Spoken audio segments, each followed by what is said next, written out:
नमस्कार, मैं आकांक्षा मिश्रा स्वागत करती हूँ आप सभी का टीएनबी एकेडमी के इस खास सेशन में। क्या आपने कभी सोचा है कि अगर आपके ऑफिस, फैक्ट्री या दुकान में गलत सुरक्षा साइन लगा है तो क्या आपको कानूनी कार्यवाही का सामना करना पड़ सकता है? जवाब है हाँ, बिल्कुल हो सकता है। गलत साइन सिर्फ एक छोटी गलती नहीं है, बल्कि ये आपकी कंपनी की सुरक्षा, कानूनी स्थिति और ब्रांड इमेज तीनों को खतरे में डाल सकता है।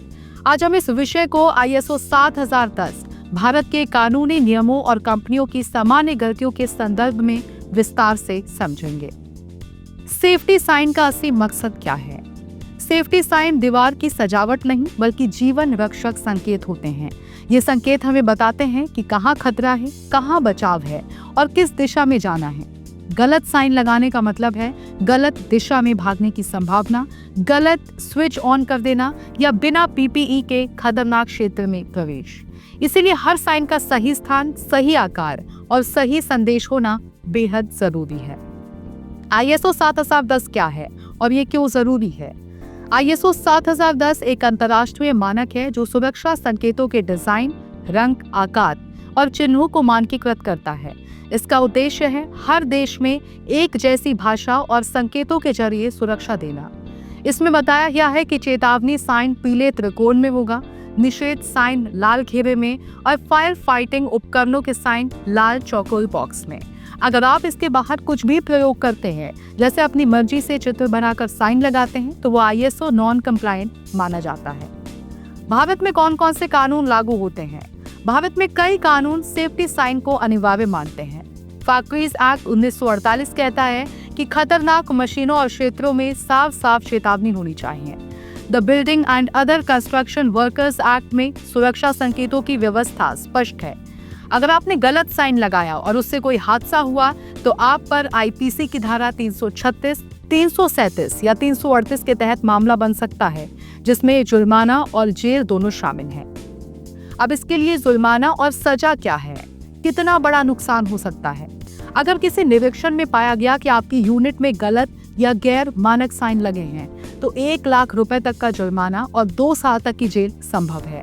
अगर उसी साइन की वजह से हादसा हुआ तो आपको कर्मचारी मुआवजा देना पड़ेगा, केस झेलना होगा और मीडिया में आपकी प्रतिष्ठा को भी नुकसान पहुंच सकता है। और सबसे बड़ी बात, आपका इंश्योरेंस क्लेम भी रिजेक्ट हो सकता है। अब जानते हैं उन आम गलतियों के बारे में जो कंपनियां अक्सर करती हैं। बहुत सी कंपनियां लोकल भाषा या लोकल चित्रों के साथ अपने साइन बना लेती हैं, जो ISO मानक से मेल नहीं खाते। कभी कभी पुराने साइन फेडेड हो जाते हैं या गलत जगह लगे होते हैं। बहुत बार बाइलिंगुअल साइन नहीं होते, जिससे आउटसाइडर्स को समझ नहीं आता कि खतरा कहाँ है। ऐसे में दुर्घटना का खतरा कई गुना बढ़ जाता है। अब सही और गलत साइन की पहचान आप कैसे करें? अपने सभी साइन को ISO 7010 की गाइड के अनुसार जांचें। प्रत्येक साइन के पीछे एक कोड होता है, जैसे E001 emergency exit, P003 no smoking. आपके साइन में ये कोड, सही रंग और आइकन होना चाहिए। अगर आपके पास EHS ऑफिसर या सेफ्टी मैनेजर है तो उनसे साइन ऑडिट करवाएं। अब जानते हैं कि सही साइन कैसे चुनें और कहां से खरीदें। सही साइन BIS या ISO प्रमाणित वेंडर से ही लें। Glow in the dark, weather proof और ड्यूरेबल साइंस को प्राथमिकता दें।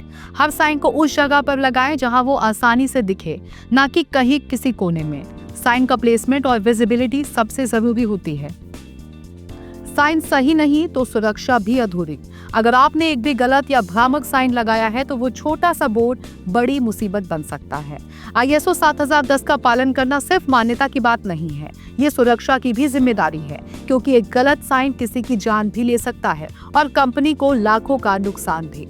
अगर आपको ये जानकारी उपयोगी लगी हो तो वीडियो को लाइक करें, अपने दोस्तों और टीम के साथ शेयर करें और हमारे चैनल TNB एकेडमी को सब्सक्राइब करें। मैं हूँ आकांक्षा मिश्रा, हम फिर मिलेंगे आपसे अगले वीडियो में। तब तक stay compliant, stay safe. Thank you.